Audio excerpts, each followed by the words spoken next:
दिनांक बदलने से क्या जीवन में परिवर्तन आता है? नहीं।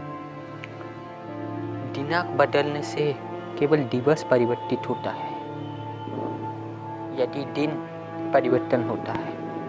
कल कोई और दिन था, आज कोई और दिन है, और कल कोई और एक दिन होगा।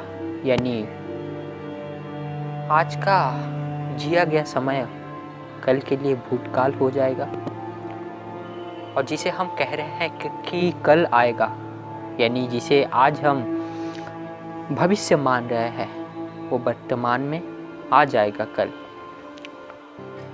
वास्तव में हम ना ही कभी भूतकाल को अपने हाथ में ले सकते हैं और ना ही कभी भविष्य को हाथ में धारण कर सकते हैं। हम तो सिर्फ वर्तमान में ही होते हैं। वही वर्तमान स्थिति भूतकाल बन जाता है, फिर वही वर्तमान ही जिसे हम कुछ समय पहले, कुछ दिनों पहले वर्तमान कह रहे थे, वही वर्तमान में आया है। यानी ये वर्तमान और भूत सिर्फ कल्पना में हो सकता है, एक कॉन्सेप्ट बना दिया गया है, लेकिन वास्तव में जीवन तो वर्तमान में ही घटित होता है ना? तो भविष्य और भूत तो कुछ होता ही नहीं। जो समय हमने देखा नहीं उसे भविष्य मान लेते हैं, और जो समय गुजर गया, जिसको हम देख चुके हैं, उसको हम भूत का नाम दे देते हैं। खैर, ये आज का विषय नहीं था। जिस विषय पर मैं कहना चाहता था वो ये कि दिनांक बदलने से जीवन नहीं बदलता, भाग्य नहीं बदलता। दिनांक बदलने के साथ साथ अगर आप भी बदल जाते हैं, कैसा बदलाव? अगर गलत राह पर थे, गलत संगति को अपनाए हुए थे, गलत जीवन जी रहे थे, तो जैसे ही दिनांक बदल गया, या फिर यूं कहिए समय के साथ साथ आपने ये देख लिया कि आप सही राह पर नहीं है, तो समय भी बदलता गया, आप भी अपने आप को बदलते गए, सही राह पर लौट आए, उस और परिश्रम करने लगे। तभी जाकर जीवन में कुछ परिवर्तन आएगा, कुछ सकारात्मकता दिखेगी जीवन में, कुछ सकारात्मकता दिखेगी जीवन में। अन्यथा जैसा पहले था वैसा ही रहेगा। परिश्रम आवश्यक है, ये अनिवार्य है, वैकल्पिक नहीं, परंतु वो परिश्रम भी सही दिशा में होना चाहिए। अन्यथा जैसे मानो आप एक लकड़ी लेकर उसको हथौड़ा मारने लगे और एक अस्त्र के समान उसको धारण करने लगे। सोचे कि जैसे आप एक वृक्ष को काट देते हैं एक कुल्हाड़ी की मदद से, ठीक उसी प्रकार आपने क्या सोचा कि चलो इस लकड़ी को लेकर मैं पानी को काटने चला, या फिर यहाँ पर यूं ही कहिए आप एक कुल्हाड़ी को ही लिए हुए हैं, और उस कुल्हाड़ी का प्रयोग आपने किस पर किया? एक जलाशय में। आप सोचे कि मैं जलाशय में प्रयोग करता हूँ, बहुत जोर से इस जलाशय को पीड़ा पहुंचाता हूँ, यानी इस पर प्रहार करता हूँ, इस पानी के ऊपर। तो जिस मुहूर्त आपने प्रयास किया, जिस मुहूर्त आपने वो प्रयोग किया, क्या हुआ?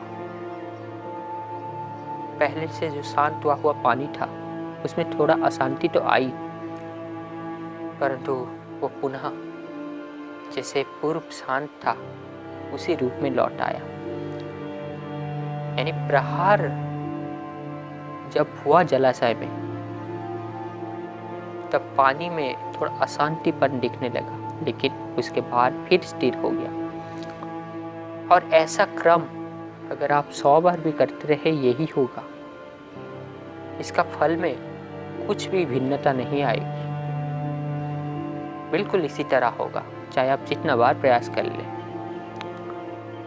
अर्थात आप चाहे वहाँ पर जितना बार भी प्रयास कर ले, वो वैसा ही होगा। और अगर आप ये ना समझकर कि पानी का स्वरूप क्या है, पानी का गुण क्या है, आप वैसे हथौड़ा मारते गए, उसे कुल्हाड़ी से उसको काटना चाहा, क्या ये संभव है? और दूसरा बात, क्या ये आपका मूर्खता का परिचय नहीं कि आपको ये भी पता नहीं कि पानी को कोई काट नहीं सकता? इससे आपका ज्ञान का गुणवत्ता तथा ज्ञान का मात्रा पता चलता है, बोध का मात्रा पता चलता है, होश कितना है ये पता चलता है ना। अर्थात ये उदाहरण से आप समझ पाए कि परिश्रम भी सही चीज में होना चाहिए, अन्यथा जैसे ये कुल्हाड़ी लेकर पानी को काटने चला था, यानी अपने समय, अपने ऊर्जा और परिश्रम को व्यर्थ करते जा रहा था। जितना ऊर्जा, जितना परिश्रम, जितना समय वो वहां पर दिया, उसको अगर एक अच्छे जगह में लगाया होता, जहां पर अनिवार्य है, जहां पर उसका आवश्यकता था, तो कदाचित उसका मन को भी संतोष होता तथा कार्य की भी पूर्ति होती। सही कह रहा हूं ना? उसी प्रकार बंधुगण, जैसे ही समय बदलता जाता है, दिनांक बदलता जाता है, दिनांक यानी तारीख, अगर हम अपने आप को नहीं बदले तो समय का प्रहार हमको सहना होगा। क्योंकि समय रहते अगर हम नहीं बदले तो समय हमें विवशता से बदल देगा, और वो बदलाव बहुत ही घातक होगा, बहुत ही दुखदायक होगा। ऐसा इसलिए क्योंकि हमारा जो स्वभाव था वो था गलत राह में चल देना। हम उसको छोड़ना नहीं चाहते थे, अन्यथा हम तो कब से छोड़ चुके होते। तो जब समय था, हमने सही राह को नहीं अपनाया, सही मार्ग को नहीं अपनाया, सही कर्म नहीं किया, सही जीवन जीने का ज्ञान नहीं दिया, है ना। तो जब कर्म फल भोगने का समय आया, यानी समय ने जब करवट ली, तब विवशता से हमारा जीवन में उथल पुथल आ गया, है ना। हमें विवशता से बदलना पड़ा, और यही कारण है हमारा दुख का, है ना। तब हम कहते हैं हमने क्या कार्य किया था, ऐसा क्या कुकर्म किया था जो इतना दुख सहना पड़ रहा है। वास्तव में दुख भी उसके पास आता है जो सुख का भोगी होता है, और इसका विपरीत भी सही है। जिसके पास दुख है उसके पास सुख भी आएगा। यदि वो दुख का चाह रखता है तो सुख भी आएगा। यानी सुख का चाह रखे हुए जीवन जी रहे हो तो दुख आएगा, और दुख का भी यही असर होता है ना। जहाँ सुख है दुख है वहाँ भोग है, और जहाँ सुख दुख नहीं वह भोग नहीं, वह सिर्फ आनंद होता है। ब्रह्मज्ञानी मनुष्य सुख दुख के जाल में नहीं फंसते, आनंद में जीते हैं, है ना। संसार में रहते हुए भी वो माया में नहीं फंसते। हाँ, इसका मतलब ये नहीं कि वो माया को त्याग देते हैं, माया को साधन अपनाते हैं। किस लिए? आगे बढ़ने के लिए, सही जीवन जीने के लिए। ये जो मनुष्य कहते हैं कि ये बुरा है वो बुरा है, नहीं बंधुगण, कुछ भी बुरा नहीं है। सबका एक उपयुक्त उपयोग होता है और उपयुक्त आवश्यकता है। बस हमारे पास वो कौशल, वो बुद्धि, वो बोध होना चाहिए, वो ज्ञान होना चाहिए, वो विवेक होना चाहिए कि कब किसको धारण किया जाए, कितना मात्रा में धारण किया जाए, और उपयुक्त समय क्या है ना। एक खंजर, एक चाकू अच्छा है या बुरा है? ना ही अच्छा है ना ही बुरा है। परंतु कुछ मनुष्य ये कहेंगे ये बुरा है, इसको त्याग दो, और कुछ कहेंगे नहीं, इससे बहुत सारा काम लिया जा सकता है, इससे हम बहुत कुछ काट सकते हैं, तो इसीलिए सदैव अपने साथ रखो। तो बंधुगण, इन दोनों ने जो भी उत्तर दिया, जो भी कारण अपने सामने रखा, क्या सही नहीं है? बिल्कुल सही है ना। और वो दोनों अपने अपने दृष्टिकोण से जो भी कहा सही कहा, यानी नहीं इसका उत्तर गलत है नहीं उसका उत्तर गलत है। और एक चीज कि ना ही ये पूर्ण तरह से सही है ना ही ये पूरी तरह से सही है, यानी फाइनल उत्तर इसके मध्य में होगा। और वो उत्तर ये है कि कोई भी चीज अच्छा या बुरा नहीं होता, उसका प्रयोग उसका उद्देश्य महत्वपूर्ण रखता है। अगर चाकू को आपने त्याग दिया तो बंधुगण यही चाकू से हम कितने साग सब्जी फल इत्यादि को काटते हैं, तभी जाकर तो हम उस फल को खा पाएंगे ना। यानी इस तरह देखेंगे तो बहुत अच्छा है चाकू, परंतु अगर वही चाकू एक क्रिमिनल एक अपराधी के हाथों में पड़ जाता है जिसका बुद्धि शुद्ध नहीं, मन मलिन है, संगति दुर्जनों के साथ है, तो ये इस चाकू की मदद से लोगों को डराएगा, धमकाएगा और ये भी हो सकता है कि लोगों का जीवन ले ले, है ना। यानी अपराध में वृद्धि करेगा। तो क्या चाकू बुरा हुआ या फिर चाकू के पीछे जो इंसान था, यानी चाकू को धारण किसने किया था, है ना। अब अस्त्र तो सबको दे सकते हैं, यानी बंदूक सबके हाथ में समा सकते हैं, लेकिन क्या बुद्धि सबको दे सकते हैं, यानी शुद्ध बुद्धि। अरे अस्त्र तो दुर्योधन ने भी धारण किया था, अस्त्र भीम ने भी धारण किया था, गदा, परंतु दोनों ने गदा का प्रहार विभिन्न उद्देश्य हेतु किया। एक का गदा का प्रहार था धर्म स्थापना हेतु, दूसरा धर्म के विरुद्ध अधर्म को बढ़ावा देने हेतु, यानी अधर्म के साथ था। एक अधर्म का रक्षण कर रहा था, दूसरा अधर्म को काट कर धर्म का स्थापना करना चाहता था, है ना। तो बंधुगण ऐसे उदाहरण तो बहुत दिया जा सकता है, परंतु आशा करता हूं जितना दिया हूं उतना समझ में आया होगा। तो बंधुगण, जिस तरह दिनांक बदलने से मनुष्य का जीवन में परिवर्तन नहीं आता, है ना, ठीक उसी प्रकार अब ये कहिए कि जो लोग कहते हैं कि उसका आयु बढ़ गया, यानी कैसा आयु, शारीरिक आयु में वृद्धि हुई है, तो वो परिपक्व होने लगा है, उसमें मैच्योरिटी आने लगी है। क्या ये बात सही है, सदैव सही है, पूरी तरह से सही है? आशा करता हूँ आप इसका उत्तर दे पा रहे होंगे। नहीं, सदैव सही नहीं और सदैव गलत भी नहीं। वास्तव में परिपक्वता, मैच्योरिटी का कैसे निर्णय लिया जा सकता है सिर्फ शारीरिक उम्र को देखते हुए?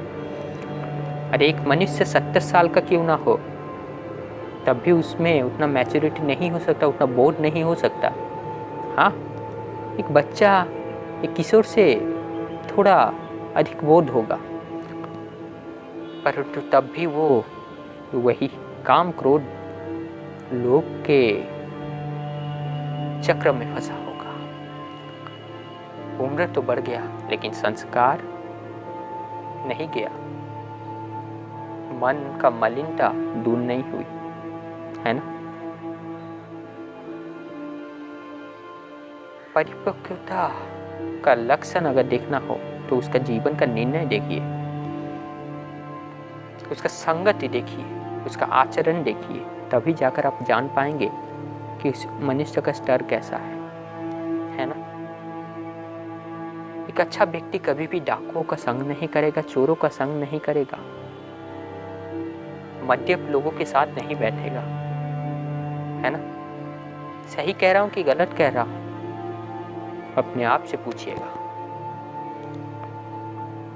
तो ना ही दिनांक बदलने से जीवन बदलता है और ना ही सिर्फ शारीरिक उम्र में वृद्धि हो गई इसीलिए हमें ज़्यादा बोध आ गया, हम ज़्यादा ज्ञानी बन गए, ज़्यादा पंडित होने लगे, ज़्यादा अनुभवी होने लगे। नहीं, ऐसा नहीं है, ठीक है ना।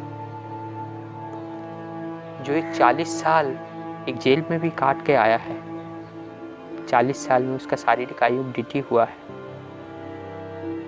परंतु क्या वो 40 साल पे ज़्यादा अनुभव पा गया? नहीं, वो कह सकता है अनुभव भी है, परंतु कैसे दृश्य का अनुभव लिया है वो? जेल के दृश्य का।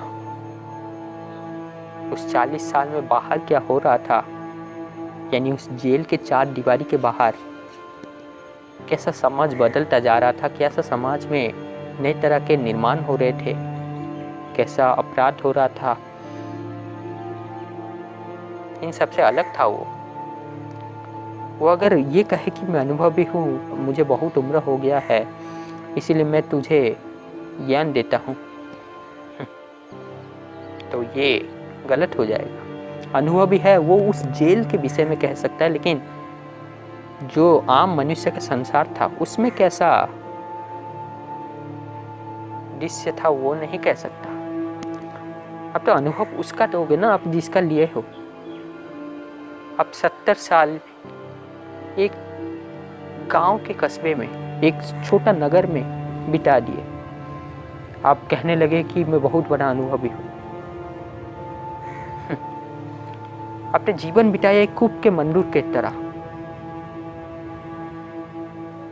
और आपका संस्पर्श, आपका संगति में जो लोग भी थे वो भी उतना प्रबुद्ध नहीं थे, पंडित नहीं थे, ज्ञानी नहीं थे, तथा ये जो संगति भी थी वो आमतौर पर आपके जो रक्त संबंधी मनुष्य हैं, यानी स्वजन परिजन, या फिर यूँ कहिए जो रिश्ते नातों से जुड़े हुए हैं आपके साथ, और जो पड़ोसी है उन्हीं के साथ ही आपने बिताया। जो स्थानीय संस्कृति है, जो आंचलिक संस्कृति है, उसी का ही आपने सत्य मान लिया। कभी वास्तविक ज्ञान, कभी बोध ग्रंथ को छुआ ही नहीं, है ना। देखो बंधुगण, ये और एक विषय हो सकता है और इस पे बहुत सारे बातें किया जा सकता है, परंतु इस विषय को मैं आज यहीं पर ही रखना चाहूँगा, है ना। तो सांझ का बेला हो चुका है, सूर्यास्त होने ही वाला है और समय हो चुका है कि आपसे विदा लिया जाए। फिर मिलेंगे, तब तक सुख शांति के साथ जीवन जिए और चारों ओर ज्ञान बांटते रहिए तथा सत्य, ज्ञान, धर्म के राह पर आगे बढ़ते रहिए। कभी भी अधर्म, अन्याय, असत्य को वर्ण नहीं करना है। सत्य को वर्ण करते हुए, ज्ञान को वर्ण करते हुए, धर्म युद्ध लड़ते हुए अगर वीरगति हो जाए तो वही श्रेयस्कर होगा। क्या सही नहीं कह रहा हूँ दोस्तों? अवश्य आप जान पा रहे होंगे क्या सही है। अब चयन आपके ऊपर है। तो फिर मिलेंगे, तब तक थोड़ा प्रतीक्षा कीजिए, थोड़ा धीरज रखिए, मैं आऊँगा।